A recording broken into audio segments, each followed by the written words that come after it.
Chapter 997. Returning to her cave, Gu Mengmeng could see Wabiai hanging from a tree outside the cave from afar. He was in his original form, hanging there lazily. The only thing missing was a sign around his neck that said, "I am in a bad mood, come and coax me." Gu Mengmeng let Elvis and Leah bring Qi into the house to familiarize themselves with the three little ones, while she walked over to Wabiai with her hands behind her back. She looked up at the huge snake hanging from the tree. She did not know if it was because of Snake's memories, but she did not seem to be too afraid of snakes now. Smiling shamelessly, Gu Mengmeng said, "Little shit, are we even now? I won't be angry at you, so don't be angry at me too, alright?" Wabiai stuck out his tongue and said in snake language, "Even? On what basis? What did I do to make you angry?" Gu Mengmeng pointed at his body and said, "You know I hate snakes, shit and snakes that look like shit, yet you still hung your original form here. Aren't you purposely trying to annoy me? I have already endured my disgust to come over and express my goodwill to you, so don't be angry." Wabiai was so angry that he wanted to bite her to death. He came down from the tree and by the time he stood in front of Gu Mengmeng, he had already transformed back into his human form. He pointed at Gu Mengmeng's nose and said, "Do you only dare to use your sharp tongue on me? Why didn't you scold back when Cole was making things difficult for you in the day?" Gu Mengmeng did not get angry. She wrapped her arms around Wabiai's arm and said, "Am I not a coward? I am obviously bullying you because you can't bear to hit me. You." Wabiai was actually speechless. Gu Mengmeng tugged at Wabiai's arm and looked at the wrist that Qi had bitten.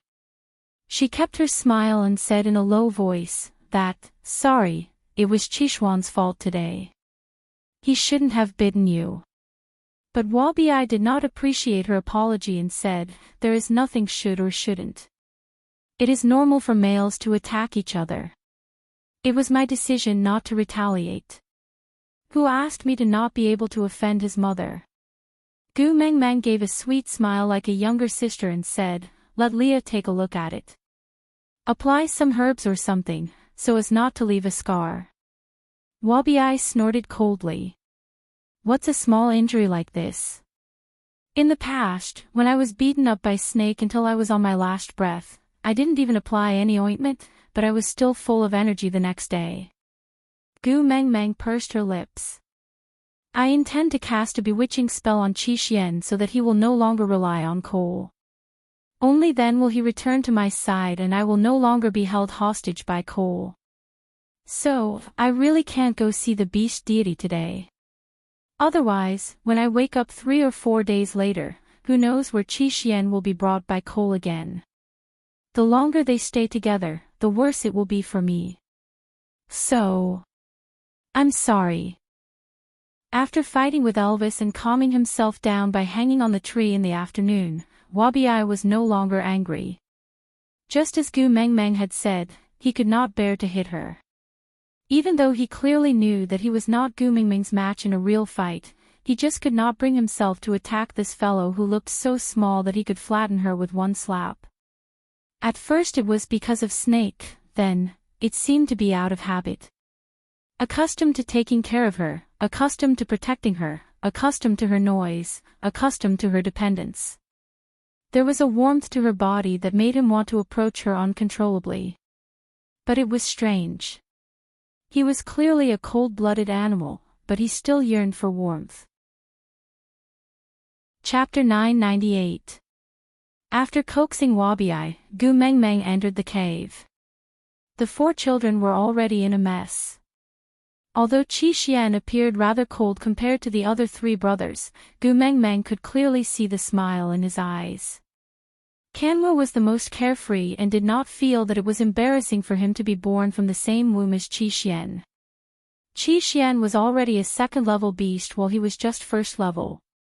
On the contrary, he was extremely proud. He chased after Qi with shining eyes, as if he could not wait for the whole world to know that his second brother could soar 90,000 miles into the sky and could stand shoulder to shoulder with the heavenly sun. This made Qi Xian feel rather embarrassed. It felt so good to be worshipped. Hedo was the eldest among the 4 brothers. Although he was still a first-level beast, he behaved like a big brother. He only joined in occasionally as his brothers fooled around. Most of the time, he held a fruit by the side and stuffed it into the mouth of whoever came close to him. Jiaoyu was the smartest. He was not as strong as Qi Xian and not as strong as Kanwu, so he would run over to Heda to ask for food most of the time. Seeing that Jiaoyu was eating, Kanwu joined in the fun and stuffed the fruit into Qishuan's mouth instead of eating. Qi Xian was shocked by the stuffed fruit and was stunned for a moment before eating it with a smile. Seeing how the children were getting along so well, Gu Mengmeng could not bear to step into the cave and destroy this harmony. Seeing that Gu Mengmeng was standing at the cave entrance smiling foolishly without entering, Elvis and Leah were annoyed by the 4 little ones. They grabbed the back of their necks and threw them out. There are many caves here. The 4 of you go and fight for a temporary place to stay. Elvis stood at the entrance and looked down at them. Kanwu snorted and hugged Qishuan's neck. Second brother, where we stay tonight is all up to you. Qi Xian was a little hesitant. Actually, he wanted to go back and find coal. But the 3 brothers were only first-level beasts.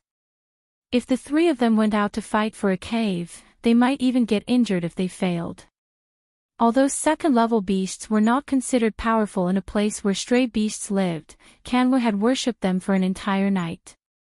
He felt that it was too disloyal to leave the 3 of them alone. So he nodded and allowed Kanwu to hug his neck affectionately as they walked away, swaying left and right. The 4 brothers discussed their battle strategy as they disappeared into the night. The laughter of the 4 brothers still echoed in the night sky. Their laughter was a little exaggerated, but it was very fitting of their age. She felt warmth behind her as Elvis pulled her into his arms. Let's go in. The night wind is cold. Don't get too cold. Gu Mengmeng did not turn back, she just leaned back and pressed her entire body against Elvis's chest. Chapter 999. Fool. Gu Mengmeng chuckled and said, "You gave me your entire heart, this is already the most beautiful form of love. How could it be, just a so-so?" Gu Mengmeng tilted her head and looked up at Elvis's side profile. The moonlight was gentle and hazy, adding a tinge of gentleness to his coldness, as if blurring his sharp edges. Even his blue eyes had a unique allure in the night. "Hubby, I remember you telling me that you were angry at me the first time we met, blaming me for dressing weirdly and being unguarded. You said that if the person who came was not you, I would have been seen by others, so you were very angry." Thinking of the past, Gu Mengmeng could not help but chuckle. She continued asking, "But, you never told me, other than being angry, did you like me at all? If I didn't like you, why would I be angry?" "Stupid." Elvis kissed Gu Mengmeng's lips at the last word, stupid.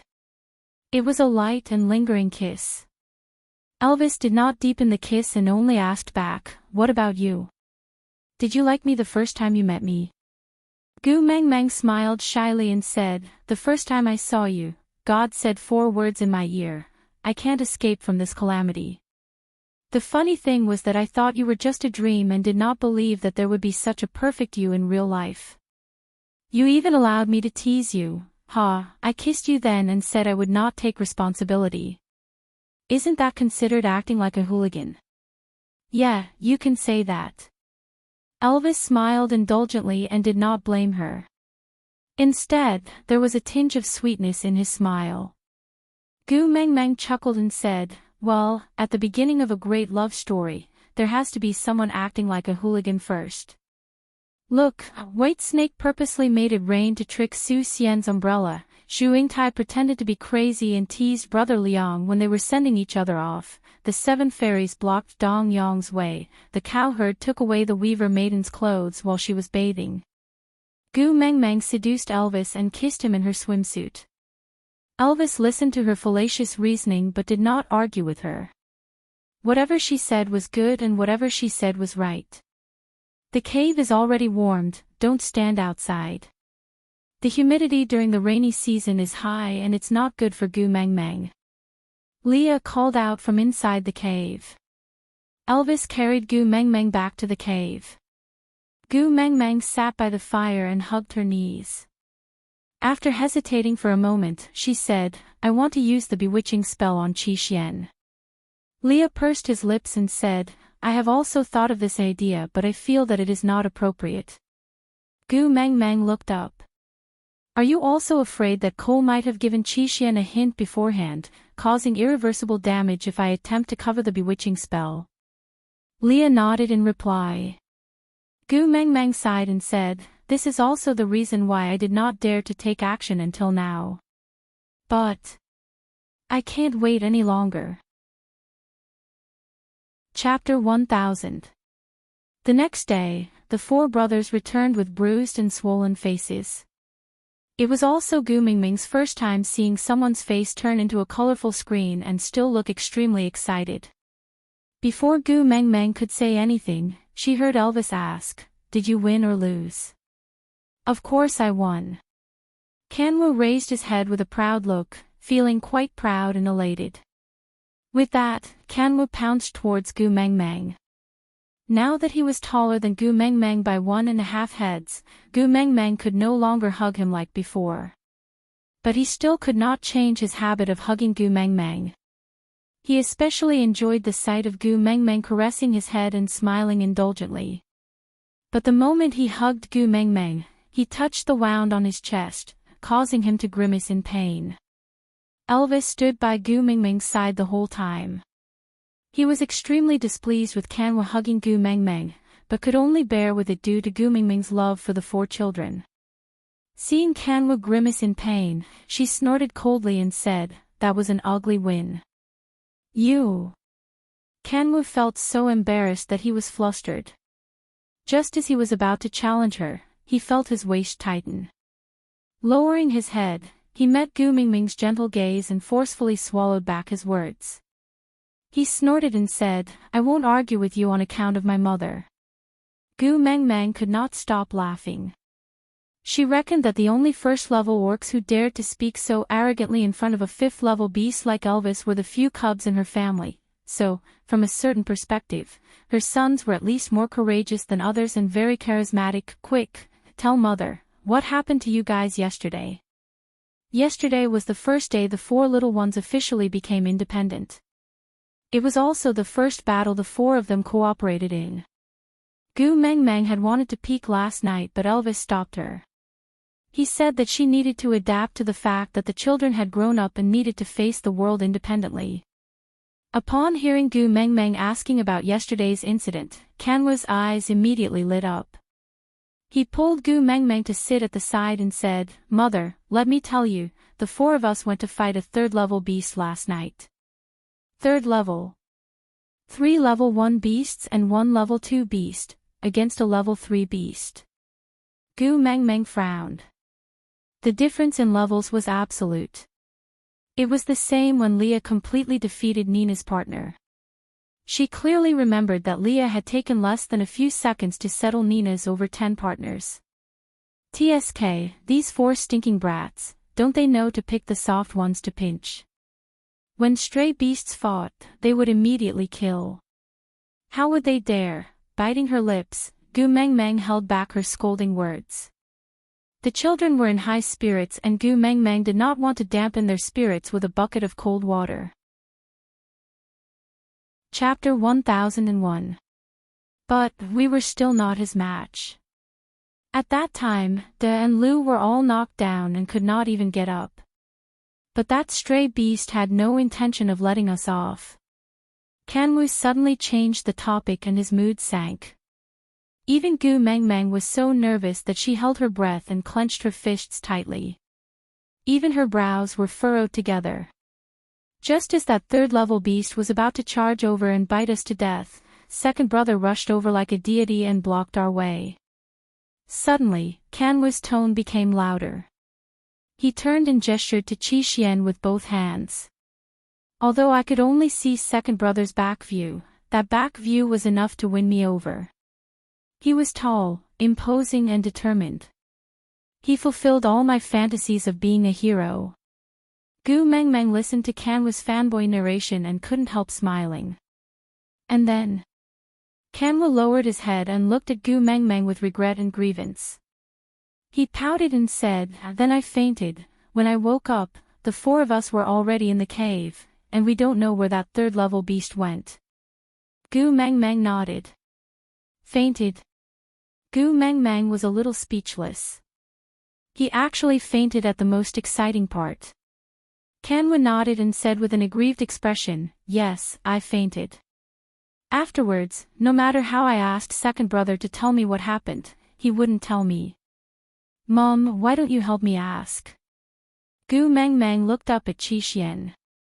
Qi Xian pursed his lips and looked like he was in a difficult position. It was obvious he didn't want to tell her.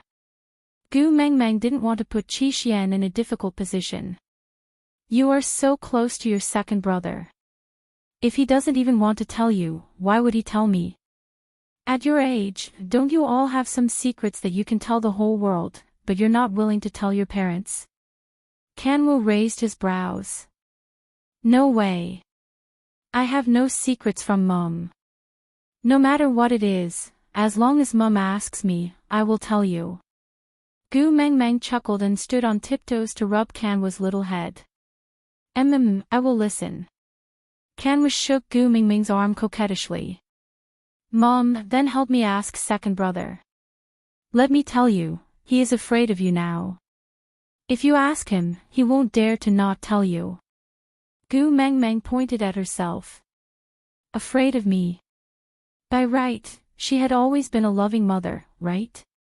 He had never said a harsh word to his sons, let alone hit them. There was no reason to be afraid of her, right? Kanwa whispered into Gu Mengmeng's ear, he is afraid that you will cry. Once you cry, he will be at his wit's end. Gu Mengmeng blushed at the thought of how she had cried in front of her son that day. Before he could say, "Don't mess around," Ma Yinggu stumbled forward and knocked down the other three like a bowling ball.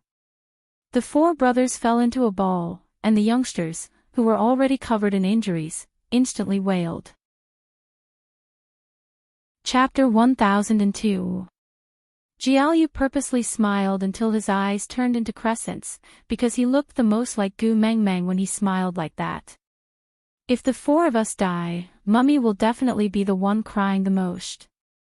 Jiaoyu blinked his eyes and purposely brought his face in front of Elvis. So, do you want Mummy to cry or not? Elvis reached out a large hand and caressed Jiaoyu's face. I won't let her cry. Jiaoyu held onto Elvis's wrist with both hands and tilted his face to the side. His eyes peeked out from his palm. If you don't want Mummy to cry, you can't do anything to the four of us, right? Elvis gritted his teeth. This fellow was his son. He looked like Gu Mengmeng, but his brain was like Li's. Facing this fellow, Elvis could not muster up any strength at all. Shaking his head in exasperation, he still put Gu Mengmeng down. Then, he grabbed the back of Jiaoyu's neck and kicked Kanwu. Glancing at Heda, he said, "Follow me out to hunt." Kanwu was just about to reject him when Elvis said coldly, "If you want to quickly level up and catch up to Qi Xian, you have to work harder than him." Kanwu's words were stuck in his throat. Looking at Qi Xian, he did not say anything before following Elvis out. Leah started a fire outside the cave and prepared to cook. At that moment, only Qi Xian and Gu Mengmeng were left in the cave. Gu Mengmeng knew that Elvis was creating an opportunity for her, and she did not have much time left. Based on past experience, Qi Xian would definitely leave by noon the next day after spending the night at home. Gu Mengmeng tugged at Qi Xuan's hand and gently touched the wound on his face. Does it still hurt? Qi Xian shook his head. He seemed to be hesitating about something, but he still opened his mouth. Last night, he saved us. This him, no need to ask. It must be coal. Gu Mengmeng pursed her lips and nodded slightly. Actually, she had guessed it. If it was someone else, Qi Xian would not have hidden it. He could just say it out loud. The reason why he did not say it despite Ken was pestering was because he knew that the other three brothers hated Cole as much as Gu Mengmeng. They would rather die than let Cole save them. He's doing this for you. Qi Xian was calm, his tone unperturbed. Mom, if I'm willing to come back and be a good son by your side forever, can you consider accepting him? Gu Mengmeng was stunned, so his son gave her a third option. Other than abandoning his son or taking a risk out of desperation, there was a third option. She had said that her son was more important than her own life. Now, it was time to fulfill her promise. Was she willing to sacrifice herself, suffer a little, disgust herself a little, to accept Cole? As long as she was willing to sacrifice, be willing to be wronged, and be willing to be disgusted, her son would not have to bear the risk of stacking the bewitching spell.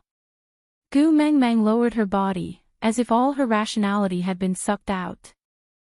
There was only one voice echoing in his mind: she doesn't want to.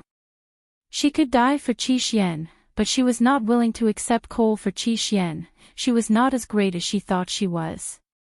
She really wasn't a good mother. Chapter 1003. He schemed against you, faked a kidnapping and lured you to solder. He just wanted a chance to be alone with you and develop feelings for you. If scheming is unforgivable, then why did you accept Leah in the first place? Gu Mengmeng didn't say anything and just looked at Qi Xian quietly. She didn't know what to say. She just felt as if her heart had been placed into a washing machine and was spinning frantically to dehydrate it. It was a feeling of pain, but she couldn't pinpoint where it was. She could only stare blankly at Qi Xian, the son she owed the most and wanted to snatch back. After that, you were lured to the Snake King Valley and Ellie almost took your life. You only know that Elvis and Leah almost lost their lives in order to decipher the trap so that Snake could rush to the scene in time to be your hero. But why didn't you think about whether those traps were to prevent them from saving you or to guide them to the right path? Because she had inherited Snake's memories, Gu Mengmeng knew that Elvis and Leah were trying their best to destroy the traps that Cole had set up when she was being beaten up by Ellie. Those traps looked dangerous but only caused Elvis and Leah to be seriously injured. And it was indeed because of those traps that Snake could find her so quickly. Pursing her lips into a straight line, Gu Mengmeng didn't say anything and just looked at Qi Xian quietly. Perhaps, after hearing what he said today, she would understand why Qi Xian insisted on staying by Cole's side. Wouldn't that mean she could find a fourth path? Mother, have you ever thought about it? With Cole's abilities and methods, if he wanted to retaliate, would Elvis and Leah really be his match? He had lured you to the Snake King Valley, and what was his real motive? You still don't understand until now. Gu Mengmeng was stunned and frowned. Qi Xian realized that he was too emotional and took 2 deep breaths before continuing. From the outcome, you obtained the tier of the beast deity and became the most powerful existence in the beast world, right? Gu Mengmeng's heart skipped a beat. So, Snake's death was within Cole's calculations. The difficulty of those traps and the number of traps were not set up randomly, but they were set up at the right time. It was because they knew that Snake could not bear to see her suffer and would definitely give her the tier of the beast deity when he saw her dying state, right? Good, very good. From now on, there was another score to settle between her and Cole. Mom, you always say that he is scheming against you, but haven't you noticed? Every time he schemed against you, the final result was that you got more. Even if you did not accept him because of his cruel methods, how clean could the things that Elvis and Leah had done in the past be? Mother, I'm not begging you to treat him like how you treat Leah and Elvis. Chapter 1004. Qi Xian was taken aback, as if he did not understand. He just felt that he could not shift his gaze away, as if Gu Mengmeng's eyes were glued to him. Gu Mengmeng's hand gently caressed Qi Xuan's little face. She said gently and warmly, "I'm sorry, Qi Xian. I am just a selfish woman. I am not willing to sacrifice my life to be with someone I do not love, nor am I willing to lose my son. So, if you blame me in the future, I will accept it all, because I deserve it. Mother. Qi Xian seemed to have guessed what Gu Mengmeng wanted to do. His eyes were trembling slightly, and every part of his body was resisting, but he could not break free. His lips trembled violently. He was already a second-level beast, but now he was like a helpless child. He stared at Gu Mengmeng and begged, I beg you, don't, I'm sorry. A tear rolled down from the corner of Gu Mengmeng's eye, moistening her bitter smile. She waved a hand gently in front of Qi Xuan's eyes, before saying, You are my child, the flesh and blood of mother's heart. You should live a carefree life like your brothers. Stay away from Cole, he is too dangerous. Promise mother, don't let mother worry, all right? Mother. Qi Xian was struggling. His subconscious was constantly resisting Gu Mengmeng's hypnosis. But Gu Mengmeng had been secretly releasing the fox seductive fragrance the moment Elvis brought the three little ones out. Now, the fox seductive fragrance in the cave had reached a certain level. Moreover, Gu Mengmeng's hypnosis technique originated from Wang Xiaoxin's knowledge and understanding, so it could be said to be at the peak of perfection. So even though Qi Xian was resisting, he could not break free.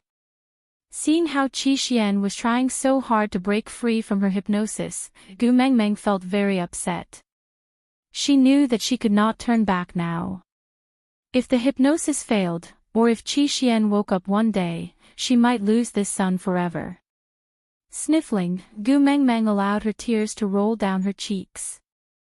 She said in a nasal voice, I beg you, Qi Xian, mother really cannot live without you, just stay by mother's side, all right?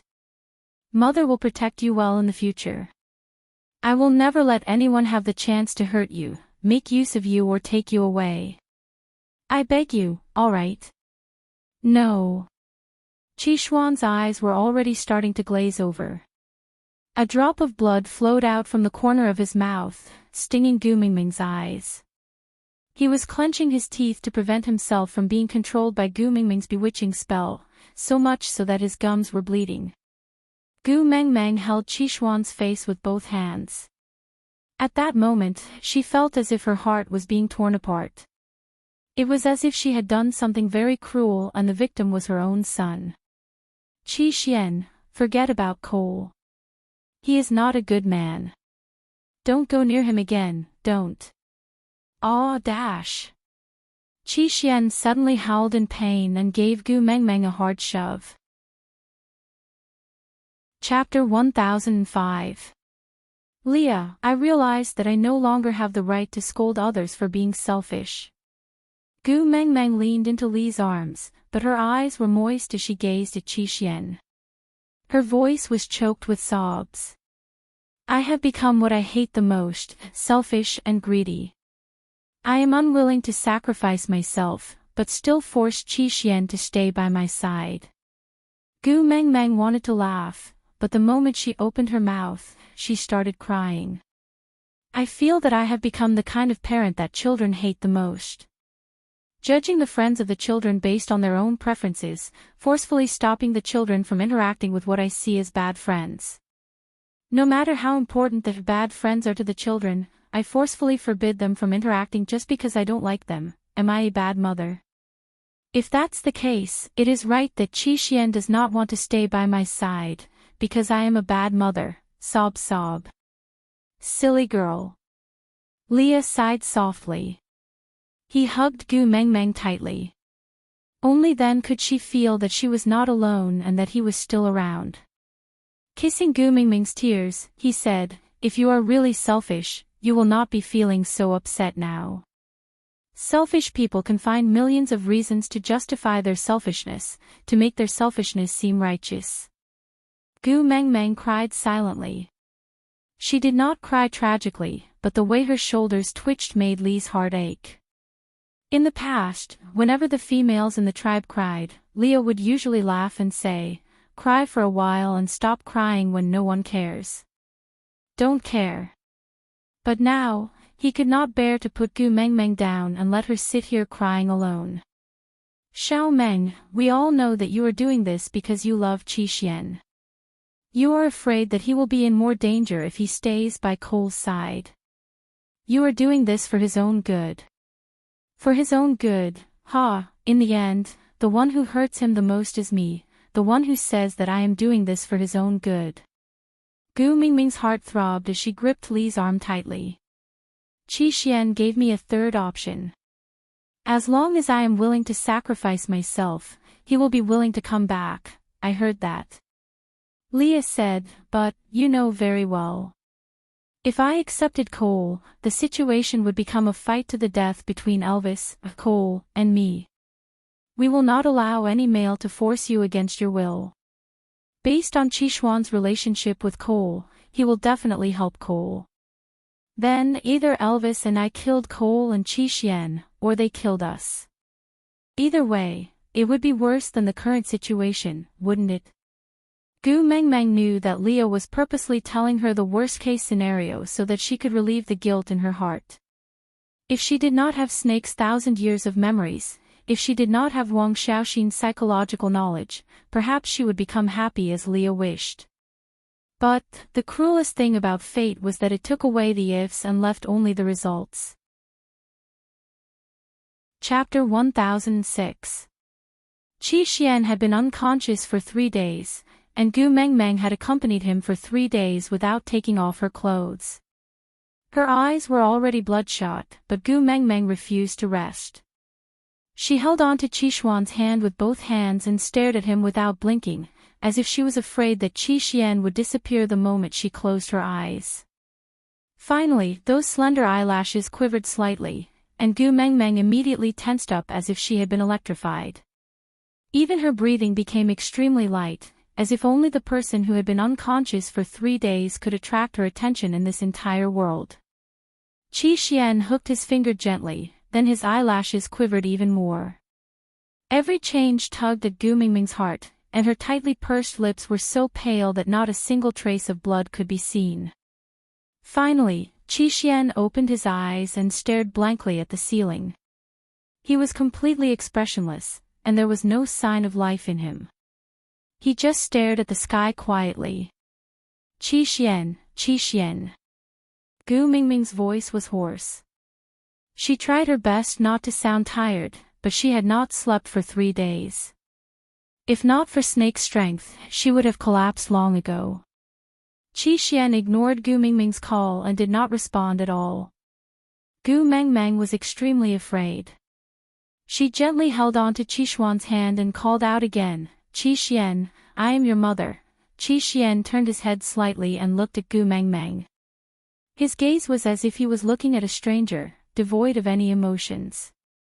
Gu Mingming's dry eyes met Qi Xuan's, and neither of them said a word. Until Qi Xian silently closed his eyes, and then returned to his sleeping position, as if he had never woken up. Qi. Elvis gently patted Gu Mingming's shoulder and said, since he is awake, he should be fine. Maybe he is just not used to it yet. Give him some time, don't worry too much. Gu Mengmeng pursed her lips and did not say a word. Elvis carried her into his arms and said, you have not slept for 3 days. Now that he is awake, you should be at ease. You should at least sleep for a while. Otherwise, he will be fine, but you will fall. Gu Mengmeng shook her head. I don't dare to sleep. I am afraid that once I wake up, Qi Xian will be gone. Elvis kissed Gu Mingming's forehead. Leah and I are guarding the house, while Wabi is coiled up at the door. Even if he has 3 heads and 6 arms, he can't escape. Sleep for a while, all right? Leah also sat beside Gu Mengmeng and promised, be good and sleep, I will guard him. If there's anything wrong with him, I'll wake you up immediately, okay? Gu Mengmeng knew that her emotions affected the entire family. Not just Elvis and Leah, even the 3 little ones and Wabi had not been feeling well for the past 3 days. Not wanting them to worry even more, Gu Mengmeng finally nodded. She tilted her head and leaned into Elvis's arms, slowly closing her eyes. Gu Mengmeng did not sleep well and woke up after half a day. The moment she opened her eyes, she realized that Qi Xian wasn't on the bed and all her drowsiness disappeared in an instant. Elvis hugged Gu Mengmeng, who was struggling to jump off the ground, and comforted her softly. "Don't panic, Qi Xian is fine. He's sitting at the door." Chapter 1007. Gu Mengmeng felt her heart settle back into her stomach. She slowly relaxed and stood up from Elvis's arms. She slowly walked to Qishuan's side and did not say anything. She just sat there quietly with him. They sat there until the night sky was dark and the moonlight shone brightly. Qi Xian stood up, still not saying a word. He just circled around Gu Mengmeng and returned to the cave. He laid on the bed he had woken up on, maintaining a supine position and slowly closed his eyes. It was obvious that he had fallen asleep. Gu Mengmeng also wanted to stand up but her legs were numb from sitting for so long.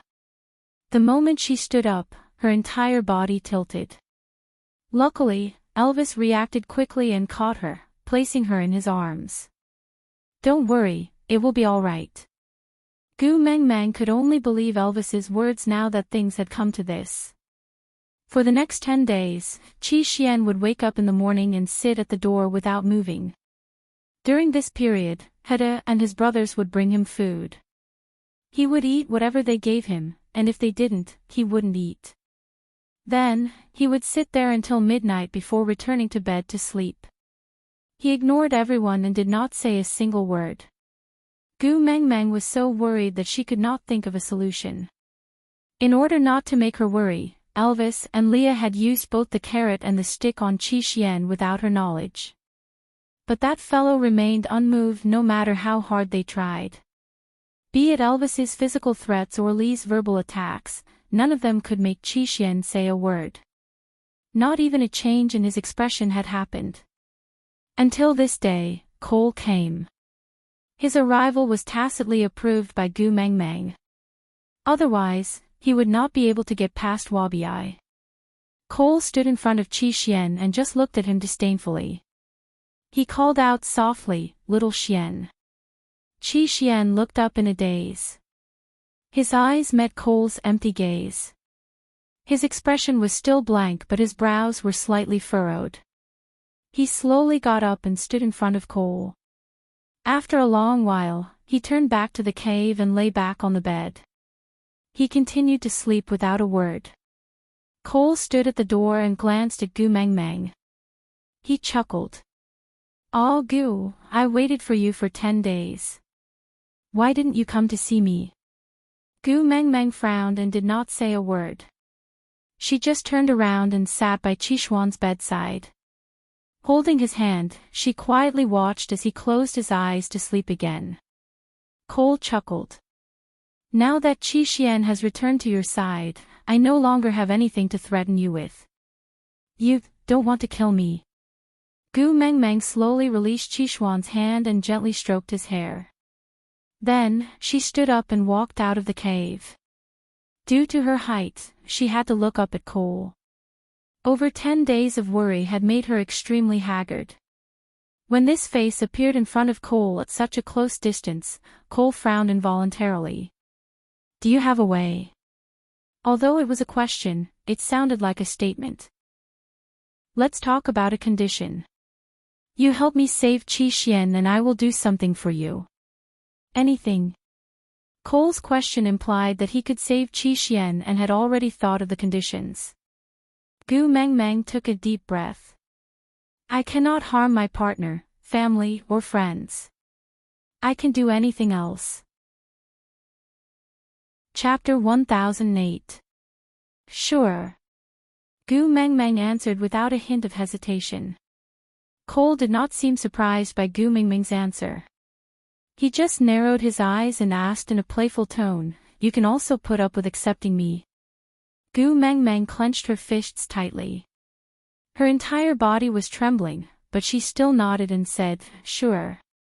Cole suddenly laughed and waved his hands, saying, "You don't have to be so angry. I will not make such a request, after all. I want to be the most special existence in your life, the one and only kind.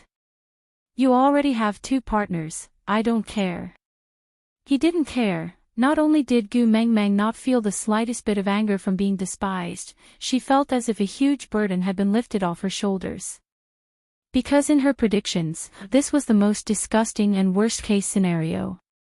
As long as it was not this, she did not mind breaking one of her arms or both of her legs, or even taking her life in exchange for Qishuan's safety. Cole pointed at Gu Mingming's neck and said, "I want you to cut off the guardian mark on the back of your neck and completely break all ties with Snake. How about that?" Gu Mingming's loosened fists instantly clenched tightly. It was not that she could not bear to part with Snake's power, nor was she afraid of getting hurt. It was just that this mark was the only thing Snake had left for her. He had protected her in 2 lifetimes, regardless of the cost. Now, she had to forcefully cut off all evidence of his existence and destroy all traces of him. Can't bear to part with him. Cole seemed rather unhappy. His gaze drifted towards Qi Xian, who was lying on the bed in the house.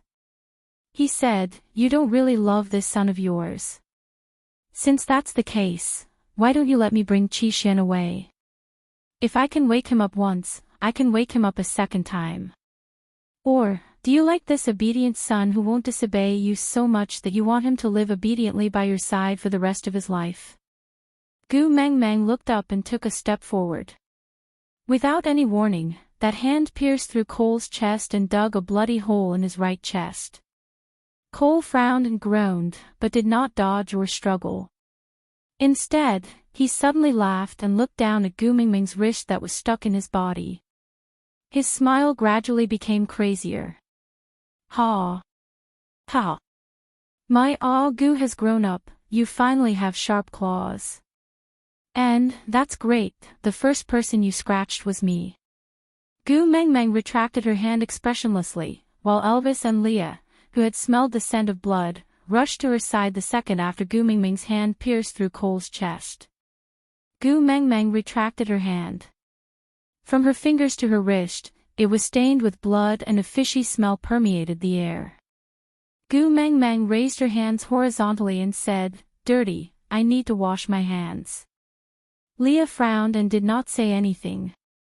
He just went back to fetch some clean water and came back to wash Gu Mingming's hands carefully.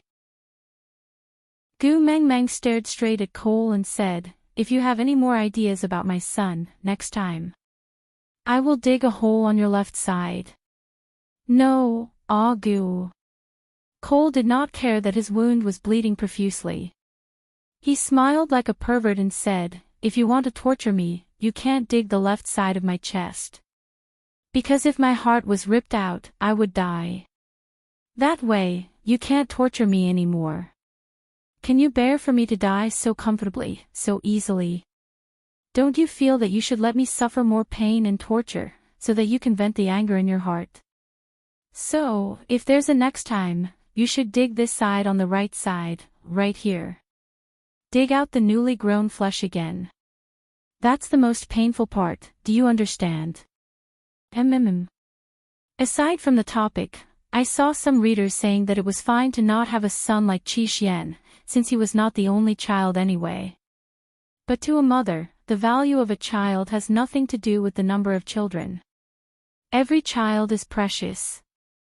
You can't abandon them just because they are disobedient or bring you trouble. Today's update ends here. Chapter 1009. Gu Mengmeng ignored Cole. She just looked at her hands that had been washed clean by Leah, before turning to walk back into the cave. As she walked, she asked, "Wabi, how many days has it been since you last ate? Are you hungry?" Wabi stuck out his tongue lazily and narrowed his eyes dangerously. "Yeah, a little hungry. I want to eat a 5th-level fox to replenish my energy." Gu Mengmeng didn't say anything else and just continued walking into the cave. Cole had actually requested for Gu Mengmeng to dig out Snake's mark on the back of his neck. Even if Gu Mengmeng didn't say anything, Wabi would not let Cole off. But if Gu Mengmeng didn't express her stance, Wabi might spare Cole's life for Qishuan's sake. But now, Gu Mengmeng didn't want to be led by the nose by Cole anymore. Qi Xian was her son. She must have a way to save him. If she couldn't make him return to normal, then she would raise this son for the rest of his life. Back in the cave, Elvis sighed. Why do you have to do it yourself? Don't you still have me? Gu Mengmeng used a beast skin to wipe her hands. I didn't want to kill him. I was just too angry and needed to vent. Elvis didn't say anything else and just quietly accompanied Gu Mengmeng. Gu Mengmeng's hands had already been washed clean by Leah, and she had also used a beast skin to wipe them for a long time. But even so, Gu Mengmeng still felt that there was a bloody smell on her hands that she couldn't get rid of. Mother. That soft call instantly calmed Gu Mengmeng down. She didn't have the leisure to care about her hands anymore. She just went to Qishuan's bedside and looked at him, who was staring at the ceiling of the cave, waiting for him to continue. Did I forget something? Gu Mengmeng gently caressed Qishuan's face. Why do you say that? Qi Xian stayed silent for a long time. I don't know. I just feel. I seem to have lost something very important. But I can't remember what it is. Cole was very important to Qi Xian. She knew this when she hypnotized him. So, even though she was angry, she only dug out Cole's right chest and didn't dig out his heart. Gu Mengmeng forced a smile. If you can't remember, that means it's not that important. Why don't you cherish what you have now? Qi Xian didn't say anything else. He just slowly closed his eyes and didn't say anything. Gu Mengmeng remained silent for a long time until Qishuan's breathing became light and rhythmic. Wabi and Cole were still locked in a fierce battle at the door, but Gu Mengmeng could not be bothered with them. In any case, Wabi would not be the one at a disadvantage. Hubby, I want to see my father. Gu Mengmeng leaned her head against Elvis's chest, her gaze fixed on Qi Xian. Elvis thought Gu Mengmeng had not had a good rest these few days. At least her body was in a sleeping state when she went to the beast deity's place, so it could be considered a rest. So she nodded and said, "All right, I will watch over Qi Xian for you. I will not let anything happen to him." Gu Mengmeng nodded, then slowly closed her eyes. Both physically and mentally exhausted, the moment Gu Mengmeng relaxed, rather than saying that she fell asleep, it would be more accurate to say that she fainted. However, this did not prevent her from entering the dream world to be a filial daughter. At the end of the white fog, she saw that two-seater bench. But strangely, that patch of green was no longer 2 square meters in size. It had expanded by several times. If it was originally the size of a bed, it now looked at least the size of a basketball court. Aside from the topic, cries for Cole to be killed rang out. Doesn't this mean that the villain I created is quite successful? Chapter 10:10. It was rare that the beast deity was not sitting on the long bench waiting for her leisurely. Instead, he stood at the entrance with his arms wide open. The moment he saw Gu Mengmeng, he immediately pulled her into his arms and said with a fatherly benevolence, "My precious daughter, you have suffered." Gu Mengmeng had not cried since Qi Xian woke up. The tears that she had held back for more than 10 days burst at the beast deity's words. She did not dare to cry in front of Elvis and Leah. She was also afraid that her son would see her tears. She had a hard time holding it in. Her chest felt stuffy and uncomfortable as if it had been stuffed with cotton. The beast deity patted her on the back and said, "Silly girl, why hold it in all by yourself? Why didn't you come back earlier? You still have your father." Gu Mengmeng cried for a long time until she had vented all the pent-up emotions in her heart. Then, she looked up at the beast deity with her swollen eyes. can you answer my question first? I am not in the mood to watch television now. The beast god nodded. What do you want to ask? Gu Mengmeng said, I hypnotized Qi Xian, but the effects were strange. Qi Xian is like a doll whose soul has been hollowed out, living like a zombie. Father, did I do something wrong? The beast deity caressed Gu Mingming's head and said with heartache and helplessness, you have already done very well. He will be fine. Gu Mingming's eyes widened in an instant and her tears were locked by hope. Her voice trembled slightly as she asked carefully, really? It was only 2 words, but they expressed her uneasiness. Her slender fingers gripped the beast deity's sleeves tightly. Her fingertips turned white and trembled uncontrollably. The beast deity held Gu Mingming's hand. Didn't you already give the soul of the forest to Qi Xian? Gu Mengmeng was stunned for half a second, then she nodded. The beast deity continued, the soul of the forest has 2 leaves. The first one has already bloomed. It saved Qi Xuan's life, right? Gu Mengmeng continued nodding. The beast deity said, there is 1 more leaf. When the time is right, it will bloom. At that time, Qi Xian will return to normal. Gu Mengmeng asked anxiously, then, when will it unfold? The beast god shook his head. Wait. Gu Mingming's face darkened. How long do I have to wait? My heart aches seeing Qi Xian in such a half-dead state. The beast deity chuckled. My heart aches when I see my daughter so heartbroken. Gu Mengmeng looked up at the beast deity's benevolent smile. She felt a lump in her throat and could not say a word. So this was how it felt to be doted on by a father. After the age of 5, she had forgotten about it. The beast deity placed his large hand on Gu Mingming's head and gently caressed it. He then said, you must learn to trust your own children. They are not as weak as you think. Just like you, there are many times when you do things that surprise me and make me proud. For example, Gu Mengmeng was a mother in front of Qi Xian, but in front of the beast deity, she truly felt like a daughter. The feeling of a 19-year-old daughter pestering her father for comfort was really good. The beast deity smiled gently, looking as though he was deep in thought. After a moment of silence, he said, for example, you often come back to watch television with me. When I went to the meeting last time, I asked others. Their children didn't go home to watch TV with them. Chapter 10-11. Alright, accompany me to watch the drama first, we can talk about the rest later. The beast deity pulled Gu Mengmeng to sit on the long bench and brushed away the white fog. Knowing that Qi Xian had the soul of the forest to protect him and would eventually get better, Gu Mengmeng felt much better. Immortals wouldn't lie, would they? At least her father did not lie to her. With her mood relaxed, Gu Mengmeng stopped crying. She held on to the beast deity's arm and leaned her head on his shoulder, accompanying him to watch the drama. The lights in the villa were still dim, but even so, it could not hide Gu Mingming's distress. She instinctively wanted to snatch the love letter from Snake's hand, but how could Snake let her succeed? With just a light wave of his hand, he had the absolute advantage based on the difference in height. Gu Mengmeng could not snatch it by force, so she could only smile awkwardly and say, You still kept it? Your first love letter, of course I have to keep it.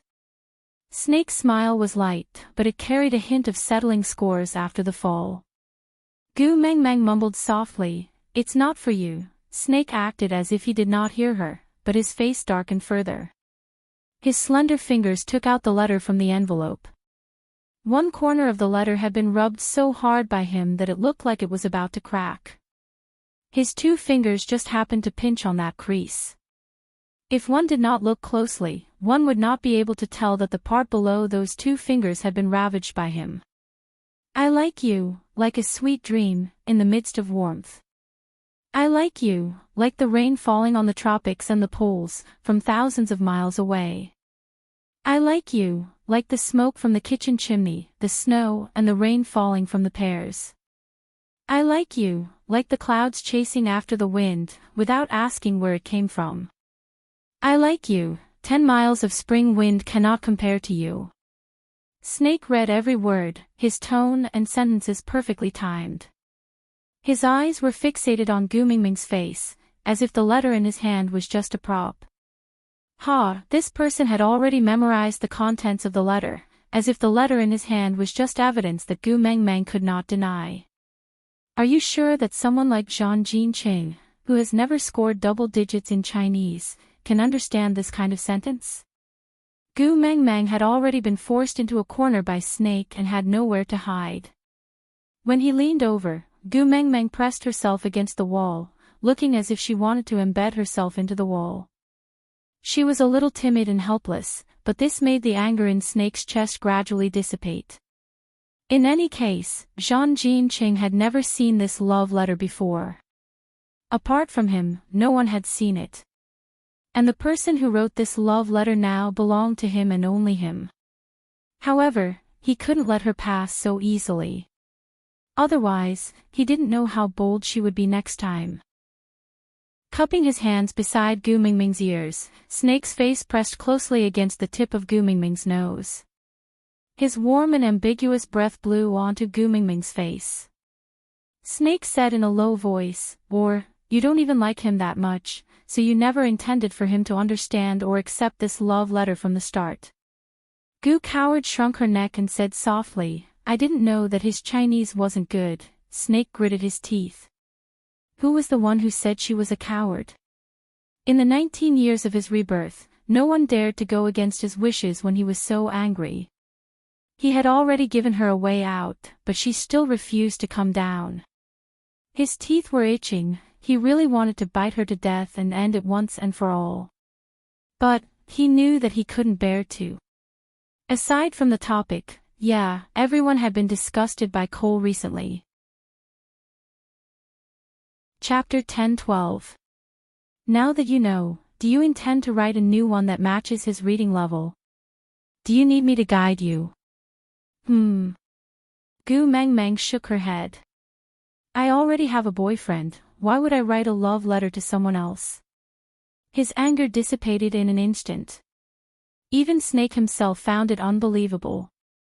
So he was so easy to coax. Just one sentence from her could pull him into the clouds. All the things that she had done to make him unhappy could be written off. His large hand wrapped around Gu Mingming's waist and lifted her up, pressing her against his abdomen. He lowered his head and kissed her lips. It was a lingering and loving kiss, as if it was a small reward. But I still mind that your first love letter wasn't written to me. Your first words of love weren't meant for me. You racked your brains to choose the right words to write, but they didn't belong to me. Gu Mengmeng was a little breathless from Snake's kiss. Her body turned soft as she laid on Snake's chest. That was copied by me, Snake's eyes lit up and his mood improved. Gu Mengmeng was a little shy. She lowered her head and said, I saw a sentence on an app. I thought it was beautiful, so I copied it down as a love letter. I didn't think of it myself, Snake was happy again. His woman did not spend her time on others. Her love letter was so half-hearted. It was obvious that she really did not like Zhang Jinqing that much. Even so, I am still jealous. Snake hooked Gu Mingming's chin gently. So, tell me, how are you going to make it up to me? Jealous? He was the great CEO. He was high up in the clouds. He was a child favored by God. Mortals could only look up to him. How could he feel jealousy? Just because her first love letter was for someone else. I will also copy one for you. Gu Mengmeng asked tentatively. Snake raised his eyebrows. Copy? Gu Mengmeng shook her head. She immediately corrected herself. I will think of it myself, I will think of it myself. Snake planted another kiss on Gu Mingming's lips. Only then did he let her go. Seeing her running for her life upstairs and slamming the door, Snake could not help but smile. He heard the sound of her breathing heavily behind the door, trying to calm her racing heart. I look forward to it, my Tu Mang. The next day was the weekend and Gu Meng Meng did not need to go to school. But as she was used to waking up early for work, she still woke up at 7 a.m. sharp. Just as she put on her clothes, she heard someone knocking on the door. Rubbing her eyes, she opened the door and saw Snake leaning against the door frame, smiling at her. Good morning. Gu Meng Meng was stunned for half a second before slamming the door shut. She quickly retreated into the washroom to wash her face and brush her teeth. Gu Meng Meng held onto her chest and took a deep breath before opening the door again. Snake was still standing there in the same position as before, as if he was frozen in time. Even his smile was the same loving one. Good morning, Senior. It was her first time greeting her boyfriend and she felt an indescribable sweetness growing in her heart, spreading throughout her entire body. Snake held on to Gu Mingming's waist and pecked her on the lips. Let's go downstairs for breakfast. You made this. Gu Meng Meng looked at the exquisite Western-style breakfast on the table and was stunned. Chapter 1013. Snake scooped up a little potato avocado salad with a small spoon and brought it to Gu Mingming's mouth. He looked at her gently, waiting for her to open her mouth. Gu Mingming's face was extremely red. She had never been fed by anyone since she could remember. She could not take it when Snake was teasing her so early in the morning. That. I can do it myself. Gu Meng Meng said softly. He held on to her hand that was about to take the spoon and pulled it before wrapping it around his waist. She sat in front of the dining table while he stood leaning against it. The sunlight shone through the European-style wooden windows, casting a warm glow on Snake's back. His slender and very good-looking hand held a small spoon and stopped it by her lips. He smiled faintly and asked, If you can do everything yourself, then why do you still need a boyfriend like me? Gu Mingming's heart was about to jump out of her throat. Luckily she was sitting down, or else her legs would have given way and she would have fallen to the ground. Ah! Snake let out a soft sound, indicating for her to open her mouth. Being stared at by him, Gu Meng Meng obediently opened her mouth, allowing him to place that small piece of potato avocado salad into her mouth. Then, he looked at her with a gentle and expectant gaze and asked, Is it delicious? The tip of Gu Mingming's tongue was numb and she could not taste anything at all. Now that the blood in her body was boiling, who would know if the potato avocado salad was delicious? But even if she could not taste anything, Gu Meng Meng still nodded obediently. Not for any other reason but because his teasing this early in the morning had already made her feel that the whole world was filled with sweet pink bubbles. Was it important what she was eating? Was it important? Not at all. The smile on Snake's face widened. He leaned forward and kissed Gu Mingming's lips. His nimble tongue swept into Gu Mingming's mouth, sucking in the lingering aftertaste between her teeth. Getting up, Snake gently wiped away the saliva he left on Gu Mingming's lips and chuckled. Yeah, I'll remember it. I'll cook for you according to this taste in the future. Gu Mingming's face was so red that it looked like blood was about to drip out. She pushed Snake'll and said, What? I am your assistant, taking care of your 3 meals is my job. Let me cook for you in the future. Snake took 2 steps back and sat on the other seat beside Gu Meng Meng, creating a suitable distance between them. Of course, he wanted to stick to her like this, but her heartbeat was so loud that he could hear it clearly from so far away. If he didn't move away, she would have a heart attack, right? He liked that she was shy because of him, but he was also afraid that she would explode on the spot. After drinking a sip of milk elegantly, Snake replied, Your superior is your boyfriend, so you can have unspoken rules in the workplace. I accept and will cooperate fully. Chapter 1014. Pfft. Gu Meng Meng laughed softly. Using such a domineering tone of a CEO to say such willful words, coupled with that devilish face, it was an inexplicable harmony. Seeing her laugh, Snake's mood became even better. This was the happiest morning he had in 19 years. He could say good morning to her, then accompany her for breakfast. Gu Mengmeng felt a little uncomfortable under Snake's stare, so she changed the topic. "Senior, you're really good at cooking." Snake chuckled softly, then looked at Gu Mengmeng with one hand supporting his cheek. "I can do other things even better, do you want to try?" Damn it. Gu Mengmeng had never been in a relationship before, but she felt that she understood it instantly. Gu Mingming's face, which had finally calmed down, instantly turned red again. She immediately lowered her head and stared at the salad on her plate, not daring to look at Snake. Snake knew that she had misunderstood, but refused to admit that he had purposely said those ambiguous words to lead her. He just said in a very normal tone, "If I were to list out the things I know, it would probably be as thick as a Xinhua dictionary. Cooking is just one of the simplest." As thick as a Xinhua dictionary, Gu Mengmeng really wanted to say that Snake was bragging, but when she looked up at him, she strangely felt that he was speaking the truth. God was indeed biased, he seemed to be so good to Snake that it was infuriating. "Then is there nothing you don't know?" Gu Mengmeng sighed sorrowfully. Snake thought for a moment, then nodded. "Yes, there is one thing I don't know." What is it?" Gu Mingming's eyes lit up. She wanted to learn this thing that Snake didn't know, so that at least she could win against him. Snake chuckled and pinched Gu Mingming's face. "I won't leave you." Thump, thump, Gu Mingming's heart beat violently twice, then stopped for 3 beats. Lowering her head, she forcefully stuffed a mouthful of salad into her mouth. "Don't talk when eating, don't talk when sleeping." Snake chuckled.